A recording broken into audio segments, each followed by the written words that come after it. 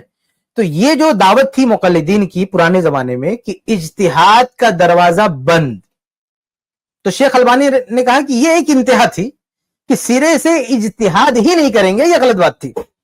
شیخ البانی کہتے ہیں لیکن ہمارے دور میں مسئلہ یہ ہے کہ اجتہاد کا دروازہ ایسا کھولا کہ ایک جاہل جپاٹ شخص جس کو کچھ نہیں آتا، جیسے علی مرزا، ڈاکٹر اسرار، یہ جو گروپ ہے یہ بھی آ کے اجتہاد کر رہا ہے۔ تو شیخ البانی رحمہ اللہ فرما رہے ہیں کہ ایک دور وہ تھا کہ لوگوں نے اجتہاد کو بالکل بند کر کے رکھا تھا، وہ ایک انتہا تھی، غلط بات تھی۔ اب لوگوں نے اجتہاد کا دروازہ ایسا چوپڑ کھولا کہ ہر ایرا گہرا آ کے اجتہاد کر رہا ہے۔ تو شیخ البانی کہہ رہے ہیں کہ اس حالت میں اگر ہم کمپیئر کریں تو یہ جو آج کے دور کا غیر عالم شخص اجتہاد کر رہا ہے وہ بہت بڑی گمراہی کا شکار ہے۔ اس سے بہتر یہ تھا وہ آدمی تھا جو کسی فقہ کی تقلید کر رہا تھا، کیونکہ بہرحال اس فقہ کے جو بھی اقوال ہیں جیسے تیسے بھی ہیں، لیکن وہاں ایک علماء کا پہرا ہے، مقلدین کی ایک جماعت ہے، وہ علماء کی ایک جماعت ہے، ان کی ایک نگرانی ہے، ان کی نگرانی میں وہ چیز ہوتی ہے، غلطی ہو سکتی ہے لیکن بہرحال علماء کی نگرانی ہے۔ لیکن یہ تو علماء سے آزاد ہو گیا بندہ، یہ تو خود بیٹھ کے اجتہاد کر رہا ہے۔ اجتہاد کرے لیکن کوئی جیسے کوئی عالم ہے اجتہاد کرے، کوئی مسئلہ نہیں، لیکن جو عالم نہیں وہ بھی اجتہاد کر رہا ہے۔ تو شیخ البانی فرما رہے ہیں کہ اس طرح سے آدمی گمراہ ہو رہا ہے، حدیثوں کا انکار کر رہا ہے، عذاب قبر کا انکار کر رہا ہے، کوئی مطلب کیسے سورہ کہف کا کوئی انکار کر رہا ہے، کوئی آیت کا انکار کر رہا ہے۔ تو انکار حدیث کا دیکھیے کیسا زمانہ آ گیا۔ تو شیخ البانی فرما رہے ہیں کہ جو آدمی یہ کہتا ہے کہ اجتہاد کی اہلیت ہی نہیں رکھتا ہے اور وہ اجتہاد کرنے بیٹھ جاتا، اس سے بہتر تو وہ مقلد ہے جو کسی تقلیدی فقہ کو فالو کر رہا ہے۔ یہ شیخ البانی رحمہ اللہ نے کہا، یہ نہیں کہا کہ مقلد جو ہے وہی بہتر ہے۔ شیخ البانی رحمہ اللہ نے دو برائیوں میں سے یہ مقارنہ کیا، تقابل کیا ہے، کمپیر کیا ہے کہ یہ بھی ایک برائی ہے کہ آپ اجتہاد کے دروازے کو بند کر دو، اور یہ بھی ایک برائی ہے کہ آپ اجتہاد کے دروازے کو چوپٹ کھول دو۔ لیکن ان دونوں برائیوں کو کمپیر کریں گے تو یہ جو برائی ہے کہ اجتہاد مت کرو، ایک تقلیدی فقہ میں بند ہو جاؤ، وہ بہتر ہے بنسبت اس کے کہ آپ اجتہاد کا دروازہ چوپٹ کھول دو، کیونکہ یہ برائی پتہ نہیں کہاں لے جائے گی۔ یہ شیخ البانی رحمہ اللہ نے کہا، لیکن دونوں میں سے کسی کو صحیح نہیں کہا، کمپیر کیا، سمجھے؟ اب جیسے بہت ساری مثالیں ہو سکتی ہیں، میں شارٹ کرتا ہوں، لیکن شیخ البانی کا خود کا جو پریکٹیکل ان کا جو مسئلہ ہے، جو ان کی پریکٹس رہی ہے، جو ان کا اپنا منہج رہا ہے، جو طریقہ رہا ہے، وہ اہل الحدیث کا طریقہ رہا ہے۔ انہوں نے وہ اجتہاد کی صلاحیت رکھتے تھے، الحمدللہ حدیث کے بہت بڑے عالم تھے، اس سے بڑا کون مجتہد ہو سکتا ہے جو حدیثوں کا اتنا بڑا جانکار ہو؟ قرآن بھی، حدیث بھی، سب کچھ ان کے پاس۔ تو وہ مجتہد، ان کی زندگی ایک مجتہد کی زندگی تھی، ان کا اپنا اجتہاد تھا، اور جہاں قرآن و حدیث میں صریح باتیں ہیں اسی کی دعوت دیتے تھے کہ بھئی جب صراحت کے ساتھ یہ مسئلہ ثابت ہو گیا ہے تو یہ چھوڑ دو۔ بلکہ شیخ البانی رحمہ اللہ کی کتابوں میں آپ دیکھیں گے جگہ جگہ انہوں نے کہتے ہیں کہ یہ وہ بات ہے جو کتب فقہ میں ہے ہی نہیں، یعنی حدیث سے ثابت ہے اور کتب فقہ میں اس کا کوئی وجود ہی نہیں ہے۔ تو حدیث پڑھنے کی برکت ہے کہ بہت ساری باتیں آپ کو ایسی الجھنوں کا حل مل جائے گا آپ کو جو کتب فقہ میں آپ کو نہیں ملتا ہے۔ تو خلاصہ یہ کہ شیخ البانی رحمہ اللہ نے یہ کہیں نہیں کہا ہے، اہل حدیث علماء نے نہیں کہا کہ تقلیدی بہتر ہے، وہی سے انہوں نے دو برائیوں میں سے کمپیر کیا ہے کہ دو برائی ہے تو اس میں سے یہ اس سے بہتر ہے، یہ کم درجے کی برائی ہے، لیکن بہرحال ان کی دعوت جو ہے اہل حدیث کی منہج کی دعوت ہے، اتباع کی دعوت ہے، تقلید کی دعوت نہیں ہے۔ جی بلکہ شیخ البانی رحمہ اللہ نے صفت و صفات النبی میں تو شروع میں تو چاروں اماموں کے اقوال نقل کیے کہ بھی تقلید مت کرو، چاروں اماموں کے اقوال نقل کیے کہ تقلید نہیں کرنا چاہیے۔ شیخ البانی رحمہ اللہ کیسے کہہ سکتے ہیں کہ شیخ البانی تقلید کو جو ہے پروموٹ کر رہے ہیں یا اس کی جو ہے حوصلہ افزائی کر رہے ہیں؟ بالکل نہیں۔ آپ نے ابھی بتایا تھا کہ عام آدمی تقلید مطلب نہیں کرے گا، اجتہاد شیخ البانی نے یہ فرمایا، تو پھر عالم کی ہی جب ماننی ہے تو پھر بڑے مجتہد عالم کی جیسے امام ابو حنیفہ ان کی کیوں نہیں مان لی جائے؟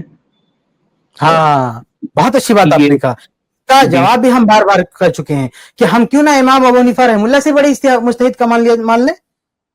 بھئی اگر مجتہد کی بات ماننی ہے تو امام ابو حنیفہ پہ آپ رک کیوں گئے؟ آپ تھوڑا اور اوپر اٹھو نا۔ اہل حدیث وہی تو کہتا ہے صحابہ تک جاؤ، سب سے بڑے مجتہدین، ایک کلاس کے مجتہدین، نمبر 1 مجتہدین صحابہ ہیں۔ یہ ہماری دعوت ہے، اسی لیے ہم جب کہتے ہیں نا اپنے آپ کو سلفی، تو سلفی کا مطلب کیا ہوتا ہے؟ سلفی کا مطلب یہ جو اسلاف ہیں، صحابہ ہیں، ان کا جو فہم ہے، ان کا جو اجتہاد ہے، آپ قرآن و حدیث ان کے اجتہاد پر لو. آپ تو بہت پیاری آپ نے بات کہی کہ جب اجتہاد لینا ہے. سنیے دو جواب آپ کا ہے, ایک جواب آپ کو دے رہا ہوں, دوسری غلط فہمی بھی دور کروں گا, آپ کی جو الجھن آپ کی دور کروں گا. پہلی بات یہ واضح کر دوں کہ ہم یہ نہیں کہتے کہ آج کی مجتہدین, آج کے اہل حدیث مجتہدین ہیں یہ ائمہ اربعہ سے بہتر ہے. ہم ہرگز نہیں کرتے. ہم ائمہ کے سامنے ہماری کوئی حیثیت نہیں ہے, اس لیے ہماری کوئی حیثیت نہیں, اور ہم نہ اپنی طرف بلاتے ہیں اپنے اجتہاد کی طرف. ہم تو کہتے ہیں کہ صحابہ کے اجتہاد کی طرف آ جاؤ. صحابہ کا جس مسئلے میں صحابہ کا کوئی قول آ گیا ہے, صحابہ کا فتویٰ آ گیا ہے, صحابہ کا معاملہ آ گیا ہے, صحیح سند سے ثابت ہے, آپ اس کی طرف چلے جاؤ, آپ اس کو قبول کر لو. تو یہ الزام نہ لگائیں کہ یہ لوگ اپنے مجتہدین کو, اپنے علماء کو کی طرف بلاتے ہیں کہ ان کا اجتہاد لے لو. نہیں نہیں, ہرگز نہیں کہتے. دوسرا جو آپ جس کی وجہ سے آپ غلط فہمی کے شکار ہیں کہ یہ جو اہل حدیث علماء سے کوئی آ کے مسئلہ پوچھتا ہے, آپ یہ سمجھ رہے ہو کہ یہ جا کے اہل حدیث علماء کی تقلید کر رہا ہے یا ان کے اجتہاد کو فالو کر رہا ہے. نہیں نہیں نہیں, اس کو یہی بات پلٹ کے آتی ہے آپ پر. میں پھر دہراؤں گا کہ امام ابو حنیفہ رحمہ اللہ کی بات ہے, آپ ان کی قبر سے پوچھ کے تھوڑی آتے ہو. آپ کہاں سے پوچھتے ہو؟ آپ بھی تو اپنے علماء سے پوچھتے ہو بھیا. اس معاملے میں اپنے علماء سے پوچھنے کے بارے میں اہل حدیث عوام, حنفی عوام دونوں برابر ہیں. اہل حدیث عوام بھی اپنے علماء سے پوچھتی ہے اور حنفی عوام بھی اپنے علماء سے پوچھتی ہے. امام حنیفہ رحمہ اللہ کی قبر سے پوچھ کے نہیں آتی. تو اگر حنفی عوام اپنے علماء سے پوچھ کے, اگر میں یہ کہوں کہ آپ لوگ ابو حنیفہ کے اجتہاد کی طرف نہیں بلا رہے ہو, آپ لوگ جو آج کے حنفی دیوبندی بریلوی ہے نا, اور یہ جو تقریریں کرتے ہیں اسٹیج پہ بیٹھ کے, ان کے اجتہاد کی طرف بلا رہے ہو, تو کیا آپ یہ قبول کرو گے؟ اگر ہم آپ پر یہ الزام لگائے میرے بھائی کہ آپ لوگ امام ابو حنیفہ کی تقلید نہیں سکھا رہے ہو, آپ لوگ تو اپنا مقلد بنا رہے ہو. آپ لوگ امام ابو حنیفہ کے اجتہاد کے بجائے اپنے اجتہاد کی طرف بلا رہے ہو, تو آپ کہو گے نہیں نہیں, ہمارے علماء ہیں, ہمارے عوام کی جو رہنمائی کرتے ہیں وہ رہنمائی امام ابو حنیفہ رحمہ اللہ کے اجتہاد کی طرف کرتے ہیں. تو ہم بھی تو یہ کہتے ہیں کہ اہل حدیث کے علماء ہیں جو رہنمائی کرتے ہیں وہ صحابہ کرام کے اجتہاد کی طرف کرتے ہیں, وہ خود کا اجتہاد کرتے ہیں. ہاں کچھ مسائل جس کو ہم نوازل کہتے ہیں, جدید مسائل ہیں جو پہلے نہیں پیش آئے تھے, آج پیش آ رہے ہیں, جیسے خون کا عطیہ دینا, کڈنی دینا جو ہے وغیرہ وغیرہ, جو نئے مسائل ہیں. تو ان مسائل میں پرانے دور میں کوئی اجتہاد نہیں ہے, نہ صحابہ کے دور میں نہ ائمہ اربعہ کے دور میں. تو آج کا دیوبندی بھی اجتہاد کرتا ہے, آج کا بریلوی بھی اجتہاد کرتا ہے, اہل حدیث بھی اجتہاد کرتا ہے. تو اس معاملے میں تو دونوں سیم ہیں. یعنی جو نوازل ہیں, نئے نئے مسائل ہیں, اس معاملے میں اہل حدیث علماء بھی اجتہاد کرتے ہیں, حنفی علماء بھی اجتہاد کرتے ہیں. سمجھ رہے؟ اس میں تھوڑا سا کوئی جب ان کی گرفت کرو تو کہتے ہیں نہیں یہ حنفی علماء ہیں جو اگرچہ ان کا اجتہاد ہے جدید مسائل میں, لیکن امام ابو حنیفہ رحمہ اللہ کے اصولوں پر اجتہاد ہوتا ہے. تو اہل حدیث کا بھی جواب وہی ہے کہ اگرچہ اہل حدیث علماء اجتہاد کرتے ہیں لیکن صحابہ کے اصولوں پر اجتہاد کرتے ہیں. ٹھیک ہے شیخ, ایک سوال ایک بھائی نے کیا تھا میران زبیری نام کے, اور وہ یہ کہہ رہے تھے کہ صحابہ کا فقہ کہاں ملے گا, کہ صحابہ کا فقہ کہاں ملے گا, یہ ان کا کہنا ہے. ہاں دیکھیے یہ بھی بڑا شبہ ہے مقلدین کا. وہ کہتے ہیں کہ صحابہ کی طرف آپ بلا رہے ہو تو صحابہ کی فقہ مدون نہیں ہے. ان کا کہنا یہ کہ صحابہ کی فقہ مدون نہیں ہے. ارے بھائی یہ بات پہلے اگر کسی زمانے میں کہتے تو کسی حد تک بات چل جاتی. بھائی ایک زمانے میں پہلے امام حنیفہ رحمہ اللہ کی فقہ تو پہلے مدون نہیں ہوئی تھی, بعد میں مدون ہوئی ہے. یہ ائمہ اربعہ کے جو اقوال مدون کیے گئے وہ بعد میں ڈھونڈ کے مدون کیے. ان کے دور میں کہاں مدون ہوا, ان کے دور میں کہاں جو ہے تقلید جو ہے چالو ہوگی, تو بعد میں تقلید شروع ہوئی نا. تو یہ جو اعتراض ہے بہت پہلے کوئی کرتا سمجھ میں آتا, لیکن اب تو ایک ایک صحابی کے اقوال پر, ان کے فتاوی پر پوری کتاب چھپ چکی ہے. ابو بکر صدیق رضی اللہ تعالیٰ عنہ کے اقوال, عمر رضی اللہ عنہ کے فتاوی, علی رضی اللہ عنہ کے فتاوی, حتیٰ کہ معاویہ رضی اللہ عنہ کے اقوال فتاوی, یعنی جو بڑے بڑے صحابہ ہیں ان کے فتاوی, ان کے اقوال پر پوری کتاب چھپ چکی ہے. بلکہ اس سے آگے بڑھ کر ہم آپ کو بتائیں کہ تمام صحابہ کے آثار, تمام صحابہ کے اقوال پر ایک جامع کتاب, کئی کتابیں چھپ چکی ہیں. یعنی اس وقت کچھ ایسی کتابیں چھپ چکی ہیں جس میں تمام صحابہ کے اقوال کو فقہی ترتیب سے نقل کر دیا گیا. جیسے نماز کے بارے میں صحابہ کے فتاوے, زکوٰۃ کے بارے میں صحابہ کے فتاوے.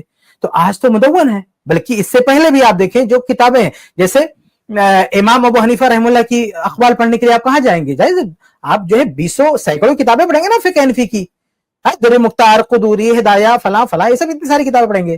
تو ایسے صحابہ کے اقوال پڑھنا ہے تو مصنف عبدالرزاق یہ کتاب ہے, اس میں پڑھیں صحابہ کے فتاوی.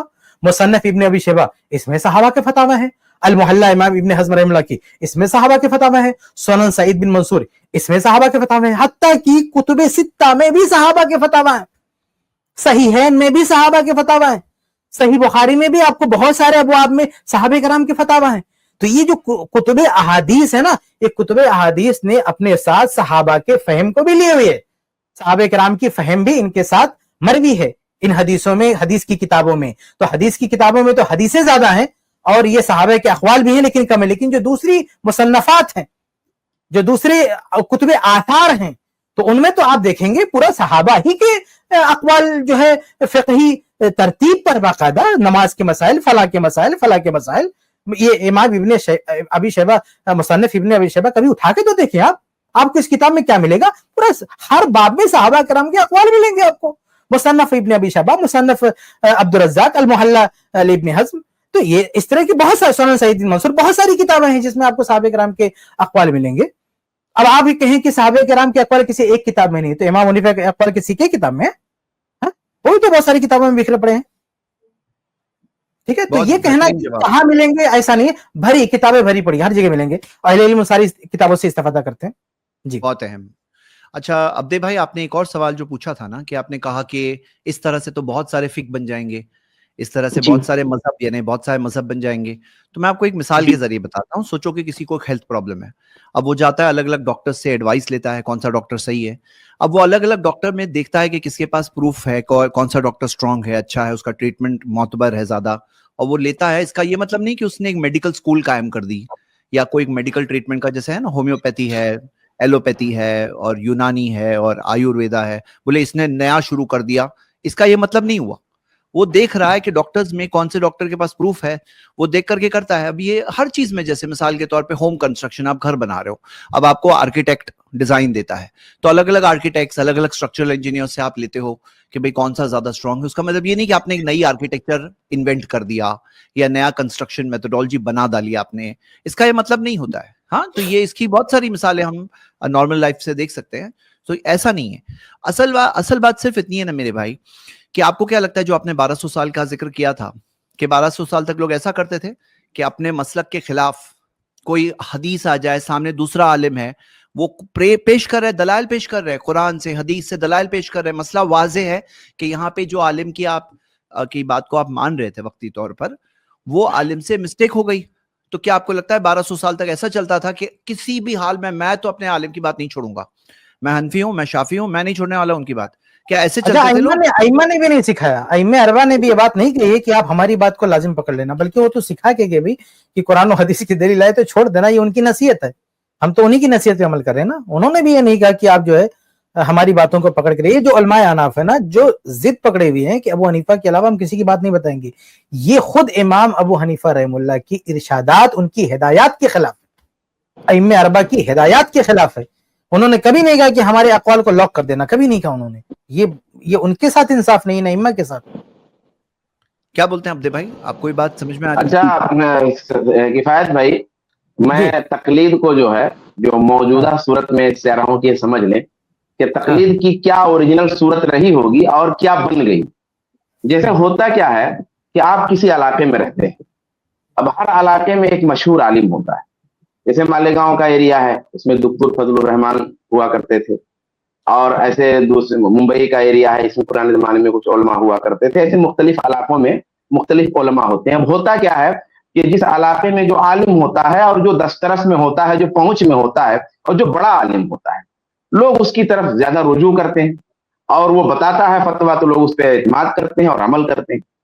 لیکن اب کبھی ایسا ہوتا ہے کہ قرآن و حدیث کے مطابق ظاہر سی بات ہے کہ ہر فتویٰ تو اس کا ہوگا نہیں, تو اب کہیں اگر خلاف بھی ہو گیا تو دوسرے پر چلے گئے.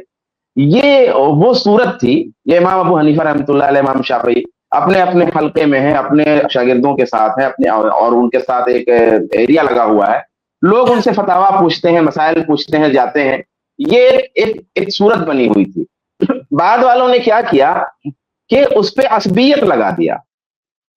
یعنی اب جو مالیگاؤں کا ایریا ہے وہ کیا کرے, کہیں نہیں, دکتور فضل الرحمان صاحب نے جو فتوا بتایا نا, ان کی فتوا چھپی ہوئی ہے.